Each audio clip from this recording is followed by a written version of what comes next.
Welcome back, let's talk with John Paul and MC Bensu. Nah, makin lama, makin waktu berjalan, makin banyak manusia-manusia ataupun teman-teman kita ini yang tiba-tiba mengaku mempunyai sixth sense, indigo, cenayang, ahli feng shui. Kok jadi itu ya? Ini apa sejenis bisnis kok ya?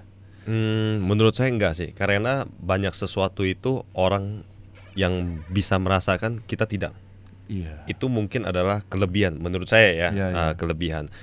Terutama di suasana sekarang udah menjelang Cengbeng, kan begitu. Jadi Cengbeng ini tradisinya banyak orang yang percaya, iya kan? Mungkin leluhurnya balik ke rumah atau ya tiba-tiba ke kuburan. Ya mungkin seperti begitu kali ya. Makan makanan yang dipersembahkan. Jadi hari ini kita mau cerita mungkin Chinese ghost story mungkin ya. Ya maybe. Nah, kali ini sudah hadir kalau dari tampaknya ini narasumber kita ini biasanya dengan gaya-gaya kayak gini pasti Ratu Tarot itu. Oke, kita nggak basa-basi, kita langsung sambut Nisa Chouari. Halo. Ini kenapa ini sang food blogger tiba-tiba jadi masalah hantu yang kita bahas ini? Nah, ini. Atau gara-gara karena dia ada hantunya, makanya food yang dia promote jadi semuanya laku gitu ya? Wah, itu saya nggak tahu. Tidak, tentu tidak. Itu hanya dia dan Tuhan yang tahu ya kan. Nah, sekarang mau sebutnya apa nih, Nis? Sebut apanya dulu nih kok? Mau sebut sebutannya apa ini? Sebutannya Food blogger lah. Masih tak food blogger lah. Nisa lebih terkenal di food blogger, hanya dan pastinya bukan indigo lah ya. Bukan. Hanya dia ada beberapa cerita yang mungkin pengalaman dia lah ya. Ya, yang bisa mungkin di-share boleh sama dekat kita sedikit ya. boleh nggak ya? Oke. Kita udah jaga jarak kok. Oke. Oke, Udah. Oke Nisa, kita mau nanya nih ya. Sebelumnya saya pernah lihat di podcast sebelum-sebelumnya ya kan, kamu pernah diundang ya kan. Perasaannya seperti apa sih kamu bisa merasakan atau melihat makhluk halus itu? Kalau ini jujur, kalau misalnya melihat itu nggak pernah sama sekali, nggak pernah. Kalau melihat itu nggak. Tapi kalau merasakan, mendengar, terus kalau orang bilang feeling, tapi belum tentu menurut orang itu ada. Iya. Oke. Ada yang bilang itu hanya halusinasi, Iya. ada yang bilang karena kecapekan. Tapi kalau aku pribadi, aku yakin hantu itu ada. Gitu. Menurut kamu? Hantu itu ada, dan apa yang aku rasakan itu benaran nyata gitu. Kenapa sesuatu yang tidak pernah Anda lihat Anda bisa yakini? Karena kalau misalnya kita yakin itu ada, berarti memang ada. Kita tidak perlu kayak maksudnya membuktikan atau apa ya? kepada orang-orang, toh kita yang merasakan kan. Oh iya. Gitu. Pertama kali kamu Aku merasakan hal seperti begitu, ingat nggak kapan? Ini aku cerita sedikit nih kok. Itu terjadi kalau aku nggak salah di umur 11 atau 12 tahun. Pernah dengar nggak sih, karena persaingan bisnis mungkin orang ada yang lempar. Iya. Lempar begitu. Iya. Lempar ke rumah atau apa gitu. Lempar ke rumah. Nah, kalau sepi. pastinya aku nggak tahu apakah ada orang yang melemparkan itu ke rumahku atau tidak gitu. Tapi pada umur 11 sampai 12 itu di rumah kita itu cukup banyak gangguan. Aku tinggal di satu daerah, bukan di Medan. Yep. Cukup banyak gangguan. Bahkan emang dia tuh wujudnya melihatkan, tapi bukan kepada diriku, Kepada orang rumah. kepada orang rumah seperti mama. Terus dia itu apa sih kalau kita bilang nempel gitu sama adikku yang cowok. Ada yang ngikutin gitu lah. Ada yang ngikutin, dan itu bukan satu, itu ada 3. Kita boleh tahu nggak sebelumnya orang tua bisnisnya apa sih? Kayak pengangkutan gitu. Pengangkutan. Oh, berarti persaingan yang kamu ngomong ini antara pengangkutan gitu. Kita nggak tahu apakah itu bisnis atau emang kurang senang gitu. Atau mungkin personal ya. Persoalan pribadi kan kita nggak tahu. Tapi ya. masalahnya orang rumah yang melihat sosok itu sama nggak? Maksudnya mamanya lihatnya ini sama ya? Sama kok. Oh, berarti kalau ada merasakan, sama-sama merasakan gitu ya. Kalau orang tua kan lebih nggak mau cerita yang terlalu hiperbola ya, Betul. karena kan anak-anak kecil Takut gitu, lah. takut lah gitu. Cuman karena aku anak pertama, jadi sempat ngedengar ada tuyul gitu di depan rumah, yang dia tuh suka berkeliaran pas maghrib gitu. Itu memang ada, dan dia tuh suka puter-puterin mobil gitu, puter-puter. Tapi kita nggak tahu nih, ini emangkah hantu dari rumah itu ataukah tidak, kita tuh nggak pernah tahu. Sampai 3-4 bulan merasa cukup terganggu, emang ngegangguin terus dan memperlihatkan. pergilah ke orang pintar. Dia mengganggunya gimana? Saya boleh tahu? Karena kalau dia cuma lari di depan rumah doang kan harusnya tidak ada mengganggu. Ya lu mau lari aja kan. Maksudnya dia mengganggunya gimana? Mengganggunya itu setiap lewat dari jam 12 malam, pintu itu diketok-ketok. Diketok-ketok ya pasti semua kamar atau apa? Enggak. Pintu hanya depan. Kamar mama. Oh. Hanya kamar mama saja gitu. Oh, berarti dia masuk ke rumah nih? Iya, masuk ke rumah kok. Dan incerannya tuh hanya mama. Gitu. Jadi memang pada saat kita diganggu seperti itu, orang pintarnya ini bilang ini adalah kiriman orang yang minta tumbal. Tumbal. Berarti istilahnya harus ada yang meninggal berarti dong? Iya, harus ada yang meninggal gitu. Tapi kita juga bingung, kita kan gak nuntut ilmu hitam ya. Kalau tumbal itu berarti ada yang menuntut dan ada yang diimbalkan kan. Benar.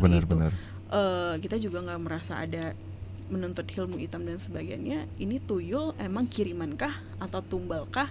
Itu kita masih bingung nih gitu. Sampai masuk ke dalam mimpi gitu. Ini tuyul ini ngikutin terus. Ke mimpi kamu? Enggak, ke mimpi orang tua. Oh, oke. Mimpi orang tua minta ditatain gitu. Tuyul ini ya. Tuyul ini. Dari penampakan, dari mimpi itu sama semuanya tuyul. Ada sosok hitam tinggi di belakang rumah, tetapi dia tidak pernah mengganggu yang sampai masuk ke dalam rumah. Tapi kalau tuyul ini selalu masuk ke dalam rumah, nakutin anak-anak. Nakutin anak-anaknya ini gini, sering masuk ke dalam adikku. Apa? Masuk ke dalam tubuh adikku. Tapi tanpa kita sadari, bukan seperti orang yang kesurupan gitu, enggak gitu. Dia kayak gimana? Cuma jadi usil gitu ya. Anak umur 4 tahun bisa manjat-manjat di dinding. Hah? Itu emang beneran ada umur 4 tahun manjat-manjat di dinding. Terus pagi-pagi tuh dia bisa boleh minta kopi hitam gitu. Wih, 4 tahun. Adikmu waktu itu umur 4 tahun. Maksudnya dinding rata, dia naik. Dia naik begini, kayak Spider-Man gitu. Dinding rata. Kamu kelihatan tuh begitu. Ngelihat dan kayak ngerasa ini orang belajar manjat Spider-Man dari mana gitu. Lari aja pun kadang agak sulit loh kalau 4 tahun ya menurut saya sih. Dan bisa naik gitu. Dan itu agak nggak masuk akal, kita langsung tarik ke bawah gitu, takut jatuh atau apa. Memang tidak begitu tinggi, tapi adalah sekitar 3 meter gitu naik. Kita sempat bingung ini kenapa gitu. Intinya manusia nggak mungkin lah. Manusia nggak mungkin gitu. Tapi dan banyak ditemuin kayak kaca gitu. Terus ada percaya nggak percaya ada ini paku-paku di dalam rumah. Tapi di tempat yang kita kayak masa sih ada di sana, di sudut-sudut misalnya. Sudut gitu. Tapi itu beneran ada. By the way, kalau kita cerita tuyul, kalau menurut film-film nih dan legenda-legenda cerita, bahwasanya tuyul kan biasanya sering-sering hilang duit misalnya di rumah. Pernah nggak? Nggak pernah sama sekali. Malah nggak pernah ya? Malah tidak pernah. Jadi kan kayak nonton film sama realitanya itu berbeda. Dalam mindset aku seorang anak kecil umur 11 tahun, tuyul itu mencuri uang gitu. Enggak. Ini enggak sama sekali. Memang sepertinya ada kiriman orang jahat yang sampai sekarang saya juga nggak tahu. Dan kita coba minta tolong lah bantuan ke orang pintar. Orang pintar satu beragam, dari yang kayak ada sukunya Chinese, ada yang Indonesia gitu, beragam. Dan ceritanya sama. Ceritanya sama, tetapi tidak ada yang berani untuk menyelesaikan masalahnya. Wih, kuat dong berarti ini. Berapa lama tuh berlangsung? Itu around kita ada hampir setahun kok. Hampir setahun. Ada satu orang pintar, aku panggilnya tuh Mami. Mami, dia bilang saya tidak mau menyelesaikan masalah ini. Ini terlalu kompleks dan dia memang tetap akan meminta tumbal gitu. Jika saya menyelesaikan ini, saya akan mati. Selama setahun merasakan ada tuyul berkeliaran, mungkin dikirimin orang, ada nggak efek dengan keluarga ini? Selain tadi ya, selain masa usia-usia kan nggak ada masalah harusnya. Mungkin sakit, bangkrut misalnya atau apa gitu. Kalau kita sih lebih ke sakit, terus sering ada percecokan di rumah sih. Sering ada percecokan, tapi kayak orang tua. Kalau orang tua kebetulan waktu itu kan bisa apalagi LDR lah istilahnya, papa di Medan, mama di sana gitu. Cuman emang sering ada percecokan gitu. Antara? Yang antara kita anak-anak yang di rumah lah. Yang dari biasa-biasa aja tidak pernah ada percecokan apa-apa. Ini kayak emosionalnya lebih terpancing sih kalau menurut aku. Odol jatuh marah gitu ya kan. Hal kecil gitu ya. Jadi hal-hal seperti itu. Tapi entahkah itu cuman feeling atau apa, yang terjadi seperti itu. Kalau sakit emang kelihatan. Nah, boleh nanya nggak untuk Nisa sendiri kan merasakan nih dan orang rumah melihat. Ada nggak keturunan nenek atau leluhur yang bisa hal demikian? Kalau melihat enggak, tapi kalau mungkin ada yang berilmu gitu Praktis, kayaknya oh ada iya. ya, kayaknya Memang ada ya? cuman itu tidak pernah diceritakan secara langsung kali ya, karena kan ada yang menganggap itu buruk, ada yang menganggap itu biasa aja gitu. Tapi kalau sebagai anak kayaknya ada sih kok. Aslinya kota mana sih? Mama Minang. Oh, Mama Minang. Mama Papa? Minang, Papa Chinese. Papa Chinese. Papa Chinese. Oh. Makanya bahasa Hokkiennya anesui. Iya. Dan Begitu kamu ceritanya. agamanya apa? Muslim. Muslim ya? Luar biasa ya, ini Hokkien weh. Ini benar-benar Bhinneka Tunggal Ika. Iya. Iya. Luar biasa. Hantu yang datang tidak Bhinneka Tunggal Ika. Nah, jadi terakhir penyelesaiannya gimana tuh? Penyelesaiannya Setelah kita setahun kemudian? dibantu sama satu aki-aki dari Jawa Tengah kalau saya tidak salah, Jawa Tengah, tapi around setelah 3 bulan masalah itu dia meninggal.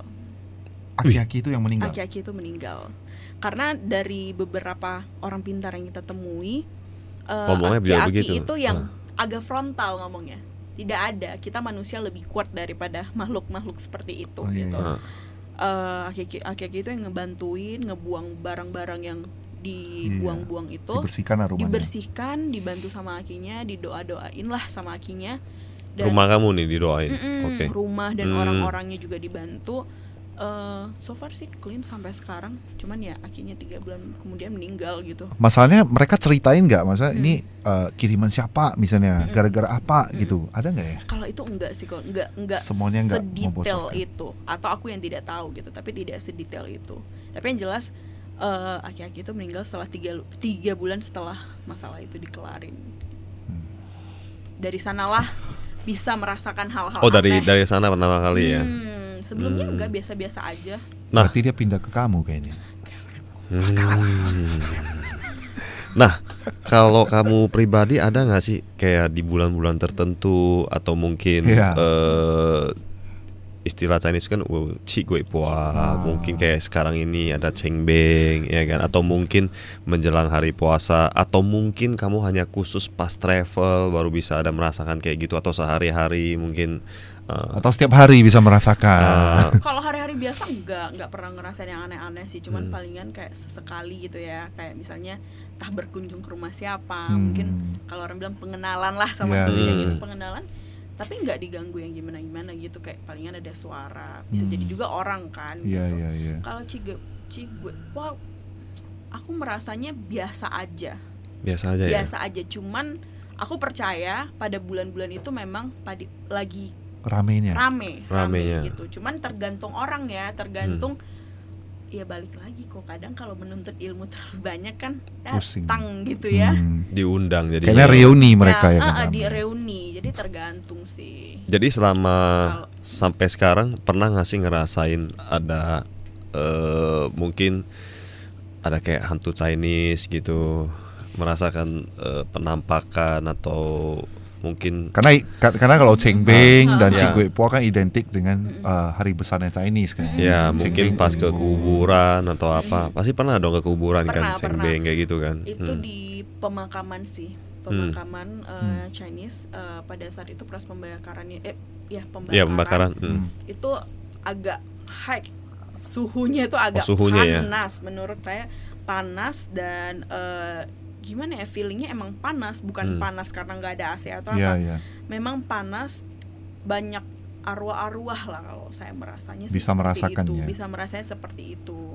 Bisa merasakan kira-kira kalau ke pemakaman itu orang yang ada di kuburan itu atau yang lain misalnya, bisa merasakan gitu nggak? Tetap orang di sana sih kalau menurut aku kok. Menurut aku orang di sana, karena kayak kadang ngerasa kalau misalnya kita ke toilet pun di sana ya ada yang ngikutin. Ada bisa ada perasaan kayak gitu ya. Tapi mungkin just ngikutin aja, tidak yang sampai bisa touch atau kayak ganggu dengan suara, enggak gitu. Tapi mungkin memang perasaan itu ada. Jadi kalau kayak misalnya arwah pernah datengin kamu minta tolong untuk melakukan sesuatu kayak gitu belum pernah ada kayak gitu ya. Mana tahu. Tapi kalau kulihat tipikal dia pengen sih.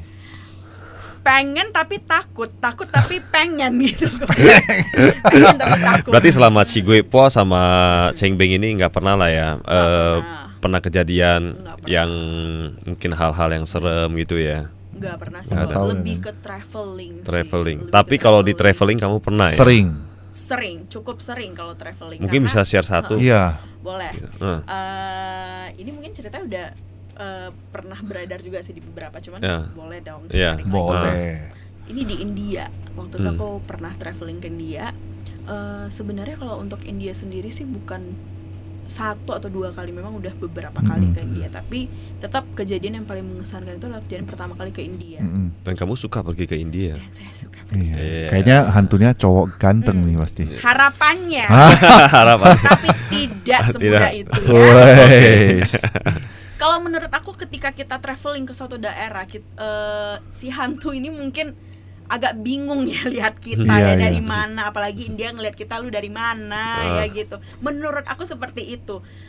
Jadi kita itu aku melakukan perjalanan ke India dengan beberapa temen aku, menggunakan perjalanan ala backpacker. Ala backpacker berarti berat loh ya. Murah meriah, di mana hotel-hotel yang kita pilih itu pastinya hotel-hotel yang low budget. Tempatnya juga benar-benar super menyeramkan. Jadi kita mengelilingi beberapa kota nih, dari Jodhpur, Jaipur, beberapa kotanya. Jadi sampai kepada satu kota yang namanya Jodhpur atau Udaipur deh, aku lupa namanya, Jodhpur atau Udaipur. Pertama kali aku datang ke sana, aku tidak pernah tahu background city ini, kota ini gitu. Setelah aku ke sana baru dijelasin lah oleh penduduk lokalnya bahwasan itu kota itu adalah kota penyihir, julukan untuk masyarakat India. Kota penyihir. Jadi di sana itu banyaklah orang-orang yang pinter, menyembah ilmu-ilmu sesat sebenarnya. Dan itulah yang memancing arwah-arwah itu datang. Dan di India itu kan banyak sekali ya bangunan-bangunan yang tidak direnovasi, yang benar-benar sudah berabad-abad gitu.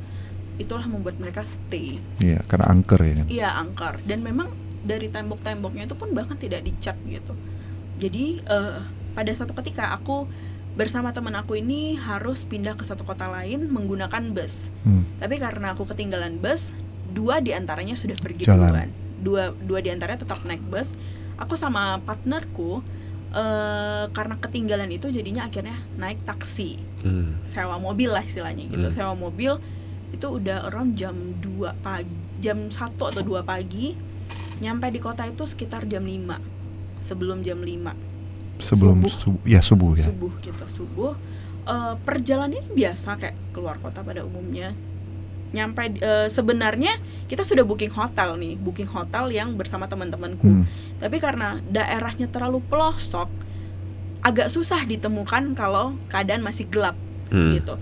Jadi waktu di mobil aku pesen lagi hotel by aplikasi, hotel yang dekat kotanya lah gitu. Sementara aja 1 hari biar ntar bisa tiktokan sama temen gitu. Nyari rating yang kita cari ini udah pas 4-5. Masa sih hotel 4-5 ada yang seperti ini? Pasti pikirnya gitu kan. Udah booking, approve, nyampe di hotel sebelum jam 5 subuh. Nyampe, aku melakukan check-in karena teman aku fisiknya kurang sehat pada saat itu. Aku melakukan check-in sendiri karena baru bangun tidur. Jadi agak bingung, kok agak-agak remang-remang gitu. Tapi pikiran aku masih positif sekali. Oh, ini hotelnya unik gitu. Bagus gitu. Bekas kerajaan. Sengaja digelapkan gitu. Kan pemikiran kita pasti seperti itu ya. Dan ada beberapa lokasi. Ini tuh ada satu lokasi kayak terowongan gitu. Satu lokasi lagi ya seperti hotel yang biasa. Jadi kayak ada 2 side gitu, kanan dan kiri. Yang aku bingungnya, apakah tipe kamar yang aku pesan itu memang ada di lorong itu, ataukah memang sengaja diletakkan di lorong itu. Lorong itu masalahnya tidak ada lampu, hanya ada 1 lampu di paling ujung. Dan itu kondisi kamarnya ada ya di paling ujung juga. Paling ujung sebelah kanan. Balik lagi karena dia kerajaan ya, pintunya tuh sistem buka gini. Pakai gelang-gelang gitu. Iya, pakai gelang-gelang gitu. Terus kayak gemboknya yang gue potong dulu ya. Itu berapa duit sih tinggalnya? Ingat enggak? Nah, aku coba pengen tahu sih di India. Bintang 4 bilang 5, 70.000, 700-800 ribu. Hotel sebelumnya kita pesan hanya 90.000 semalam tapi tanpa gangguan. Tapi itu termasuk bagus nggak menurut kamu di India kalau 90.000 penginapan? So far oke, bagus. Termasuk udah Tapi, bagus ya. Ya no breakfast dan lain-lain. Tapi justru 700-800 itu maka disuguhkan yang seru. Iya, karena heritage hotel. Mereka kan selalu menjual yang heritage hotel. Gitu. Sebenarnya kalau orang suka hunting suka tuh kayak gitu tuh. Suka, tapi setelah kejadian itu aku jadi tidak suka kok. Oke, jadi lanjut.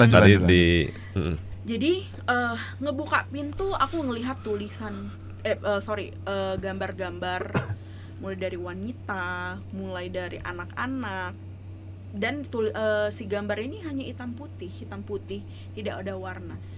Ya balik lagi mikirnya pasti ini foto lama. Balik masuk ke dalamnya, kok suasananya agak aneh ya. Bersih banget. Kamar mandi mantep, terang, tapi kok suasananya hawa ya kita bilangnya. Hawanya tuh berbeda gitu. Hawanya berbeda. Ketika masuk tempat tidur, lemari, dia tuh kayak yang zaman-zaman jadul gitu, kayak kayu-kayu gitu, tapi masih bagus. Kalau kita bilangnya kayu klasik mahal kan. Ini masih bagus. Biasanya aku sama si partner aku ini selalu ngobrol dulu lah sebelum tidur, walaupun even kita kecapean ngobrol. Ini enggak, kita sama-sama tidur dan enggak mandi. Di samping kananku ini ada foto. Itu udah jam berapa tuh? Jam 5 pagi tadi nyampe tuh. Rasa udah jam 5 ya. Jam 5, udah subuh lah jatuhnya ya. Sampingku ini ada foto wanita, rambutnya panjang. Dia cantik sekali. Tersenyum seperti ini. Aku cuman ngelihat samping kiriku, wah cantik ya wanitanya, tapi serem menurutku gitu. Tapi aku coba untuk tidur dan langsung tertidur. Nah ini yang agak kontroversi adalah ketika aku merasakan ini, apakah itu karena kecapean atau memang dia masuk ke dalam mimpi kita atau di alam bawah sadar kita gitu. Aku merasa dia mendatangiku dan tidak suka dengan keberadaan aku dan partnerku di sana. Tidak suka dan menarik kaki. Dalam mimpiku tuh aku merasa kakiku benar-benar ditarik, kayak diusir gitu.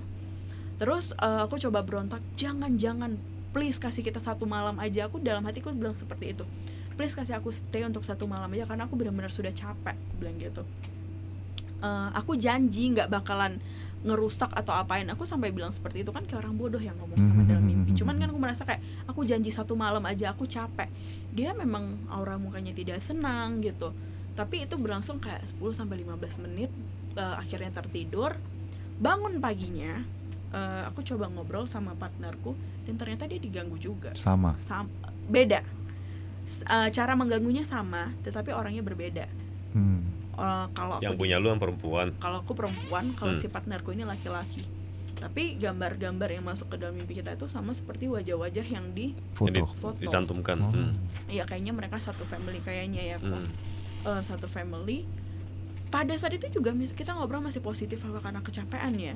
Tapi kok kecapean seperti ini gitu. Kenapa bener-bener dibom suruh keluar kayak gitu. Kompak itu sama-sama diusir ya kan? Sama-sama diusir. Dan kebetulan temanku ini ada indera penglihatan ke sana lah gitu. Memang beneran ada, dan dia ini bukan tipe orang yang takut loh sesungguhnya. Tapi karena aku udah panik, aku bilang aku habis mandi, aku mau breakfast dan langsung check out. Itu jam 8 pagi. Oh berarti tidur cuma berapa jam doang? Iya, beberapa jam karena nggak nyaman ya. Iya. Udah aku mau breakfast, temanku bilang please tungguin aku. Aku udah ketakutan dong, aku nggak mau. Yaudah aku breakfast duluan. Kita cerita itu lebih banyak di tempat breakfast sih. Di tempat breakfast sendiri pun kayak ada cermin gede, cermin yang udah tua gitu. Terus kayak staff-staffnya ini juga bukan tidak ramah, tetapi memang kayak kaku gitu, kayak tidak ada senyum. Sampai aku nampar diriku sendiri, ini aku masih di dunia nyata atau enggak sih sebenarnya gitu. Tapi sejauh ini aku merasa itu benaran nyata sih. Tapi kalau aku lihat kayak background-backgroundnya, aku coba search kan di Google nama hotel-hotelnya, tidak pernah terjadi apa-apa. Tapi aku sempat meninggalkan pesan di lobi hotel. Ketika aku check out, aku bilang hotelmu ini ada hantu dan aku terganggu gitu. Oh, lu ngomong begitu? Aku ngomong begitu. Aku terganggu dan kalau bisa mungkin kamar yang di pojok itu tidak usah diisi. Mereka kayak cuman senyum simpul, seakan-akan sudah tahu. Gak ada ngomong apa-apa? Tidak ada ngomong apa, sorry madam. Cuman hanya mengatakan sorry madam. Berarti benar tadi. Kalau misalnya itu tidak ada, pasti mereka akan kayak ngebales dong. Saya ini tidak ada gini sebenarnya. Jadi kalau menurut kamu kesimpulannya, kamu dengan partner kamu merasa kalian itu tidak diterima lah di kamar itu, tidak diterima. atau mungkin kalian ada melakukan hal yang salah yang mungkin sekarang kalian baru tahu kita melakukan hal salah apa ya, maka itu kami terjadi seperti itu. Ada nggak tuh? Kalau melakukan hal yang salah, saya rasa enggak sih kok. Cuman memang kayaknya tidak diterima. Dan mungkin kamar itu sebenarnya tidak boleh disewakan kalau menurut aku. Tapi saya tahu kenapa itu. Kenapa? Karena kalian belum mandi. Disuruh mandi. Kalau aku bukan mandi, bro. Mereka salahnya kenapa? Kenapa? Dia ngomongnya pakai bahasa Indonesia. Coba pakai bahasa India. Pasti dia ngerti. Teli mali tampuli. Bisa jadi ya katanya. Bisa jadi. Ya kan? Bisa jadi. Sebenarnya kalau cerita-cerita hantu paling seru ya kan. Paling seru. Iya. Tapi mungkin ya, mungkin hotel yang tadi kamu gambarin ke kita, saya berusaha masuk ke hotel itu juga. Tapi memang dia jual konsep itu mungkin. Memang heritage. Saya memang rasa keren juga ya kan. Keren banget. Plus hantunya. Gitu. Dan kalau misalnya saya masih buka hotelnya sampai sekarang gitu kan, kadang ingat lagi nama hotelnya, searching orang happy aja gitu. Justru itu. Tapi penduduk aslinya ya, karena kayaknya turis-turis mungkin bule-bule kali ya, kan? Yang ada di sana. Cuman Asia kayaknya jarang deh stay di sana. Iya. Mereka bisa komunikasi. Maybe kali ya. Bahkan sampai move hotel juga masih ngerasa digangguin kita. Masa? Iya. Masa kayak diikutin ya? Nggak tahu diikutin atau enggak, tapi kan kita move tuh ke hotel yang 90.000 itu, masuk ke dalam. Lebih bagus ya. Wah, begitu nyampe aku merasa happy hotel bener 90.000 ya. lebih bahagia hidupku. Tapi justru temanku yang diganggu di 90.000. Sama, dia modelnya heritage, tapi dia versi low budget gitu. Diganggunya enggak yang diganggu tarik-tarik, banyak boneka-boneka gantung di sana. Banyak boneka-boneka gantung. Temanku ini kebetulan juga food blogger. Pasti ganteng nih. Wah, ganteng luar biasa. Kalau nggak ganteng mana mungkin diganggu terus gitu lu. Iya kan. Aku udah bilang jangan pernah ceritain lagi karena ini tempatnya masih di daerah mereka. Dia tetap kekeh mau menceritakan live pula. Live malam-malam. Bayangin ya, itu sekitarnya nggak ada mati lampu, itu hotel langsung mati lampu. Gara-gara dia live. Iya. Handphone dia mati nggak? Mati. Mati. Tapi nggak ada urusan sama gitu. listrik kan? Makanya nggak ada urusan sama listrik. Terus kita auto kaget, bingung, gelap. Aku pakai handphoneku, aku lagi packing, buka handphone gitu, kok bisa mati gitu. Kita buka jendela, kan ada jendela kecil nih, kalau ke sana buka jendela, kok di luar hidup gitu. Di luar hidup itu sekitar 10-15 menit baru nyala kembali. Dan aku langsung bilang ke temenku, karena itu feeling, aku bilang, kayaknya kita nggak usah ngebahas lagi deh. Memang mereka mungkin tidak suka dengan kehadiran kita, apapun alasannya, jadi nggak usah diungkit gitu. Iya. Gitu sih. Kalau tadi saya dengar dari cerita Nisa nih, kayaknya dia memang udah pengalaman bener kok.